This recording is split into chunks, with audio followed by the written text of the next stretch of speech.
Bismillahirrahmanirrahim.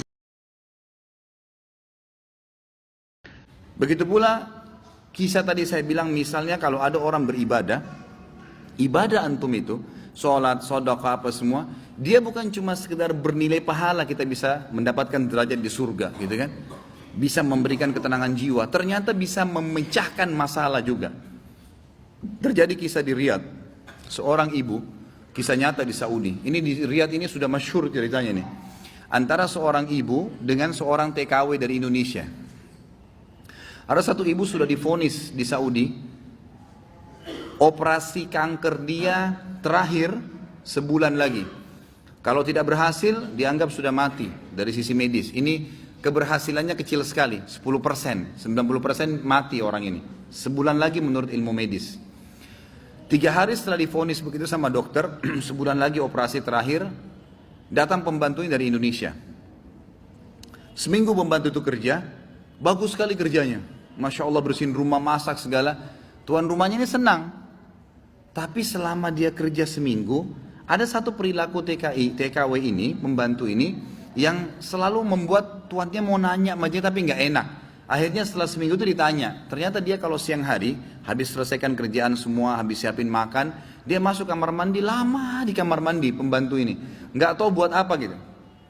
Pas dia keluar dari kamar mandi, setelah seminggu ditanya sama majikannya, maaf saya mau tanya, kenapa kamu ini setiap masuk kamar mandi, lama, ngapain gitu kan. Langsung nangis, tiba-tiba TKW itu menangis, pembantu itu menangis. Dia tanya, kenapa kamu nangis? Dia bilang ceritanya begini sebenarnya. Sebelum saya berangkat ke Saudi di Riyadh ini, 12 hari, ya sebelum saya berangkat ini, 12 hari sebelumnya saya baru melahirkan. Dan saya punya bayi di Indonesia. Saya lagi susuin. Nah saya tinggalkan karena keadaan ekonomi. Terpaksa saya tinggalkan. Visa sudah keluar, saya melahirkan, saya berangkat. Nah saya masuk kamar mandi ini, saya keluarin air susu saya. Karena kalau tidak payudara saya sakit. Coba, kalau antum dengar keluhan seperti ini dari pegawai, dari staf, dari orang, apa yang antum lakukan? Perhatikan perilakunya muslimah ini, ya. Majikannya buat apa? Ini ternyata menjadi penyebab penyakitnya hilang. Apa yang dia buat? Dia bilang, baiklah. Sambil dia nangis, dia dengar ceritanya, dia bilang, baiklah. Dia masuk, gajinya itu 800 real per bulan. Tuannya ini, kebetulan punya duit di rumahnya, diambil dikali 24 bulan, 2 tahun. Ini kurang lebih ya, sekitar 20.000 real, sekian 50 juta rupiah. Dikasih pembantunya, ini uang kamu ambil. Besok saya belikan kamu tiket pulang ke Indonesia. Anggap kau sudah kerja 2 tahun. Pembantunya bilang, nggak apa-apa. Dia bilang, nggak apa-apa. Anak kau lebih penting daripada saya. Urus anakmu, nggak apa-apa. Terus ada pembantunya, baiklah kalau begitu terima kasih. Kata tuannya, kalau memang majikannya bilang, kalau seandainya 2 tahun kemudian habis nyusuin kamu terfikir kembali, ini nomor HP saya, dikasih, pulanglah. Pembantu kita sudah selesai nih, TKW sudah pulang Indonesia. Kita sekarang berhubungan dengan kisah ibu ini. Apa kata dia? Semenjak pembantu itu berangkat, mulai hari itu setiap hari saya menangis. Menangisnya bukan karena sedih penyakit saya merasa terharu, susah menggambarkannya, terharu betul dan bersyukur kepada Allah. Bagaimana Allah membukakan pintu itu buat saya. Saya selalu bersyukur terus sama Allah karena saya bisa memberikan, terfikir untuk kasih gaji 2 tahun. Mungkin kalau terjadi pada kita, kita bilang, baiklah kamu pulang aja minimal. Pernah gak antum terfikir kasih gajinya lengkap semua? Gitu kan? Dia bilang, saya terharu kenapa saya bisa lakukan itu. Dan saya selalu bersyukur sama Allah, saya bisa lakukan sementara memang ini ada vonis mati dekat lagi secara medis gitu kan. Dia bilang, tiap hari saya menangis. Dan setiap kali saya menangis, saya merasa ada satu kepuasan dan keadaan saya lebih baik. Ringkas cerita, tiba masa operasi, ditelepon rumah sakit, disiapin semuanya alat operasi. Ini sudah jelas akan menemui ajal kalau secara medis. Tiba di rumah sakit, dicek sebelum operasi, dokternya duduk setelah cek di kursi lalu bertanya, kamu berobat kemana sebulan ini? Kata ibunya, saya nggak berobat kemana-mana. Kamu tahu nggak, kanker kamu nggak ada, sedikit pun nggak ada, akarnya nggak ada, sembuh total, nggak ada, nggak mungkin terjadi secara medis. Ibu itu tersenyum lalu mengatakan, kalau betul apa yang dokter ucapkan, itu karena sedekah saya. Diceritain sama dia ceritanya, begini. Dokternya jadi nangis, dokternya bilang apa? Subhanallah, yang telah membukakan mata hati saya, ternyata yang menyembuhkan bukan obat sama dokter. Tapi siapa? Allah subhanahu wa ta'ala. Ambil pelajaran ikhwas sekalian. Ternyata amal-amal soleh itu bisa membuat kita keluar dari masalah. Abdullah bin Umar dan Abdullah bin Abbas radhiyallahu anhum ajma'in, itu kalau beliau sedang menghadapi masalah dan tidak pecah, beliau keluar cari orang miskin dan sedekah, gitu kan? Keluar bertawassul dengan amal soleh, seperti itulah. Kalau berbicara tentang sifat wanita yang harus kita ketahui dan kita senantiasa mengingat hal itu. Ketika ribut dengan istri kita, ingat dengan hadis ini. Wanita itu tercipta dari tulang rusuk yang bengkok. Itu sabda Rasulullah SAW. Kita tahu Adam diciptakan tanpa bapak dan ibu. Ciptakan dari tangan. Bagaimana Hawa diciptakan? Hawa diciptakan dari Adam alaihissalam, dari tulang rusuk. Itu pendapat banyak ulama yang mengatakan memang diciptakan dari tulang rusuk Adam. Ketika Adam bangun dari tidurnya, ketika dia tidur dicabut, sebagai ulama tafsir menceritakan, dia melihat di sebelahnya ada perempuan. Dan dia langsung condong kepada dia. Litaskunu ilaihi, agar kalian condong kepada istri kalian. Dan diciptakan dari tulang rusuk yang bengkok, bukan dari tulang tangan, sehingga kita bisa memukul dia seenak itu. Bukan dari tulang kaki, sehingga kita bisa menginjak-injak dia. Tapi dari tulang rusuk. Di mana letak rusuk itu? Di samping kita. Dan kita senantiasa melindungi dia dengan tangan dan subhanallah. Rasulullah SAW bersabda, istausu bin nisa, nasihatilah para wanita itu dengan baik-baik nih. Nggak boleh kasar kita tuh terhadap para wanita. Fa innal mar'ata khuliqat min dhila, perempuan itu diciptakan dari tulang rusuk. Wa inna a'waja syai'in fid dhila'i a'la, yang paling bengkok di tulang rusuk itu yang paling tinggi, yang paling atas ini itu paling bengkok. Apa kata Rasulullah SAW? Nih Nabi ngasih tahu kita, kau ke ujung dunia, mau berangkat ke Mekah, mau berangkat ke Madinah, mau berangkat ke Masjidil Aqsa cari istri di sana, ingat semuanya terbuat dari tulang rusuk yang bengkok. Apa kata beliau alaihi salatu wassalam? Fa in dhahabta tuqimuhu kasartahu. Kalau kau ingin luruskan tu wanita, patah. Tulang rusuk kalau dilurusi patah. Wa in taraktahu lam yazal a'ud. Tapi kalau kau biarkan, ya dia tetap bengkok. Memang seperti itu tu wanita. Fastausu bin nisa. Ya udah kalian nasihatilah wanita dengan cara yang baik. Hadis ini diriwayatkan Imam Bukhari dan Muslim. Di dalam riwayat Ibnu Hibban, Rasul SAW mengatakan fastamti biha ala ma kana minha min iwad. Ya sudah, kau kalau mau tetap punya istri, kau kalau tetap kepingin punya istri, maka bersenang-senanglah dengan dia dalam kondisi kau tahu dia itu bengkok. Ibu-ibu jangan marah. Memang seperti itu wanita. Bahkan para ulama menjelaskan, Al-Khusqalani mengatakan faka'annahu qala, seakan-akan Nabi alaihi salatu wassalam bersabda, al-istimta' biha la yatimmu illa bisabri 'alaiha. Bersenang-senang dengan para wanita itu tidak akan bisa tercapai sampai kita bersabar. Maka para suami menghadapi istrinya harus bersabar. Alhamdulillah wanita itu tidak tercipta dari baja aja, Pak. Kalau tercipta dari tembok nih, maka dia akan hancur berkeping-keping ngurusin urusan kita. Antum bisa bayangkan, subhanallah. Ana semalam bayangkan, istri ana mau lahiran. Anak-anak kalian bayangkan, subhanallah, kalau ana nggak punya istri, kalau meninggal tuh istri, semoga Allah menjaga dia dan menjaga anak. Akhirnya ana harus ngurusin anak-anak ana yang 4. Ana harus masakin buat dia, ana harus mandiin dia, ana harus ngasih makan dia, ana harus memberangkatkan sekolah satu persatu. Bisa gitu? Tak bakalan bisa aja. Terkadang kita nih sama istri kita merasa kayaknya dia nggak punya ya peran dalam kehidupan ini. Kita selalu merasa kita yang berbuat, subhanallah jamaah. Tuh istri kita bekerja di rumah kita 24 jam, nggak ada istirahatnya.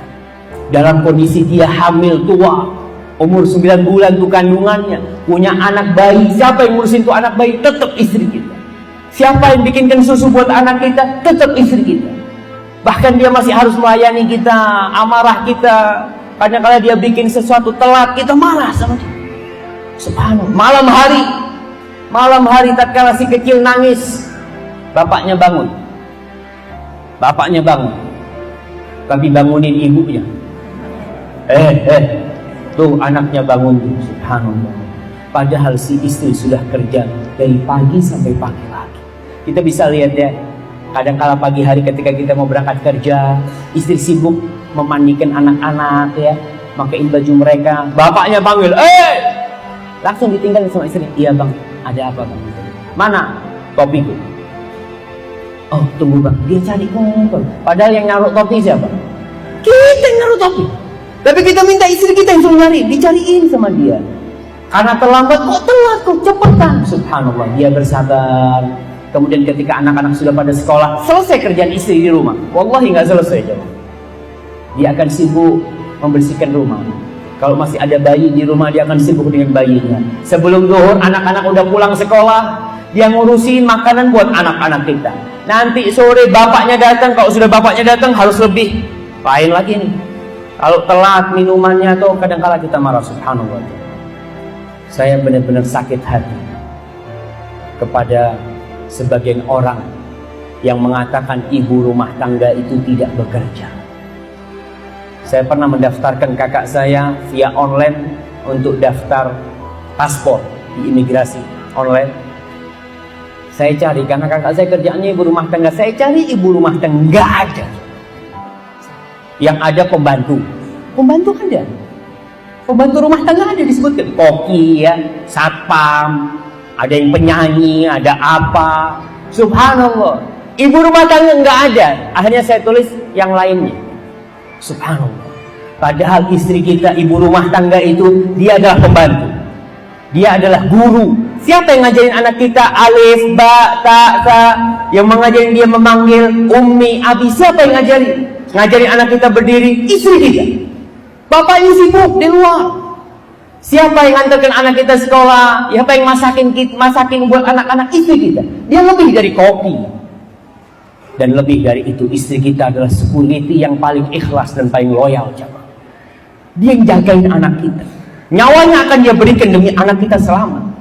Itu nggak dihargai, seakan-akan dia itu ya bukan pekerjaan. Kalau penjaga toko ya bekerja. Saya bekerja. Apa kerjaannya? Saya di sebuah hotel. Kerjanya ya cuma kalau ada yang buka pintu tuh, buka, ya monggo. Gitu kan. Nanti buka lagi monggo. Kamu saya kerja. Jadi kalau jadi ibu rumah tangga nggak kerja. Ini satu kezaliman buat para wanita. Dan kalau mereka mengatakan ya ada pelecehan terhadap wanita, banyak pelecehan terhadap wanita.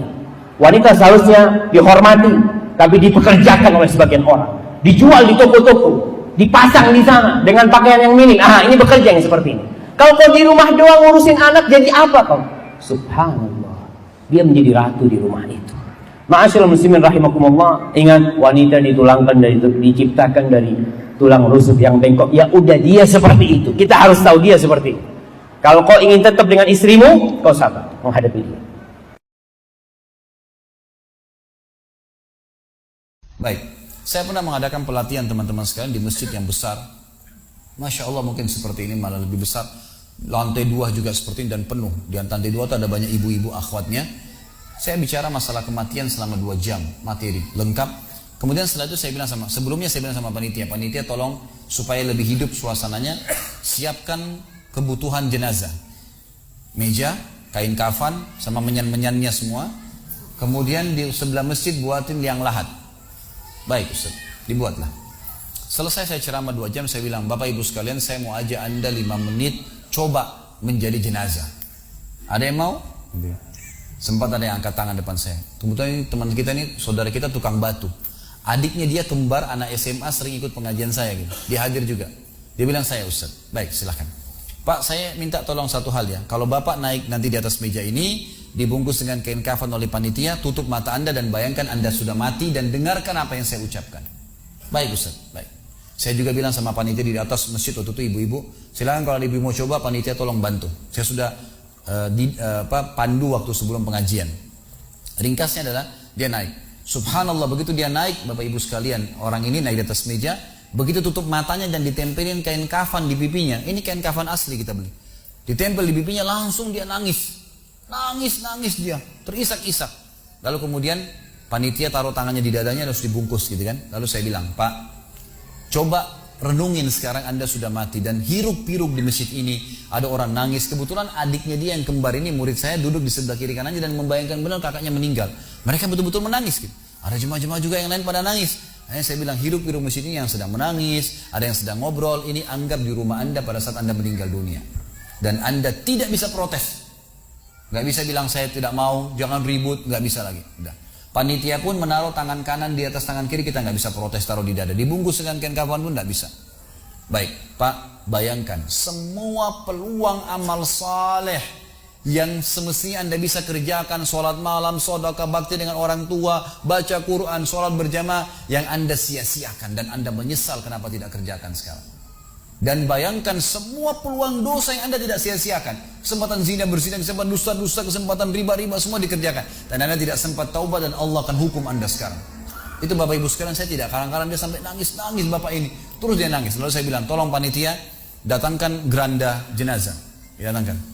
Baik Pak, sebentar lagi kami akan angkat badan Anda di geranda ini dan kami akan bawa Anda ke liang lahat sebelah masjid. Gitu kan. Diangkatlah dia. Saya bilang, Pak, renungin, resapi tubuh Anda kesentuh dengan geranda ini. Gitu kan. Ditutuplah lalu dipikul. Lalu saya pandu pakai mic, saya bilang, Pak, inilah detik-detik terakhir Anda bersama kami. Terus sesalin perbuatan-perbuatan dosa Anda pernah lakukan, peluang-peluang ibadah Anda sia-siakan. Sampai tiba di luar masjid, saya turun ke liang lahat, saya buatin sendiri tanah, kemudian saya buatin kuburan, lalu diturunkan dia. Setelah diturunkan, saya suruh tutup matanya, kemudian ditutup dengan kain. Saya keluar, lalu saya pakai mic, saya bilang, Pak, buka matanya. Inilah rumah Anda sekarang. Walaupun rumah Anda 1000 kali 1000 meter di dunia, kembali ke 1 kali 2 meter. Ini tempat Anda sekarang. Dan sebentar lagi malaikat akan datang menanyakan kepada Anda pertanyaan-pertanyaan yang Anda sudah tahu. Selesai. Berapa mungkin sekitar hitungan detik. Ini semua proses kurang dari 5 menit teman-teman sekalian. Lalu saya bilang, buka. Dibuka kain tersebut. Lalu saya bilang, teman panitia bantu Bapak ini keluar dia. Waktu dia keluar dari kuburan liang lahat itu teman-teman, sempoyongan. Kayak orang yang sudah pusing gitu, keluar. Kemudian saya bawa ke masjid. Saya pegang tangannya masuk ke masjid, duduk. Lalu saya kasih mic, Pak, tolong ceritakan pengalamannya kepada jemaah jadi jenazah 5 menit. Itu dia pegang mic, gemetaran. Ustaz, saya tobat, saya durhaka sama orang tua, saya nggak sholat, saya begini. Ini dia lupain, ada ribuan jemaah depannya nih. Dia nangis-nangis, sebutin semua kesalahannya. Semua pada banyak ikut nangis. Dia kayak orang ketakutan betul, gitu kan? Baik, selesai. Saya bilang begini, Bapak Ibu sekalian, sebagai penutup acara saya bilang pada saat itu, bahwasanya ini hanya praktek jadi jenazah. Tapi ini ya akan datang satu waktu Anda dibungkus kain kafan tidak bisa kembali lagi. Sekarang masih bisa kembali beramal soleh. Dan ini pernah diperingatkan oleh Hasan Basri rahimahullah. Beliau pernah ngantar jenazah diikuti oleh seseorang. Lalu Hasan Basri tanya, wahai fulan, kalau seandainya jenazah ini tiba-tiba hidup sekarang, apa yang dia kerjakan?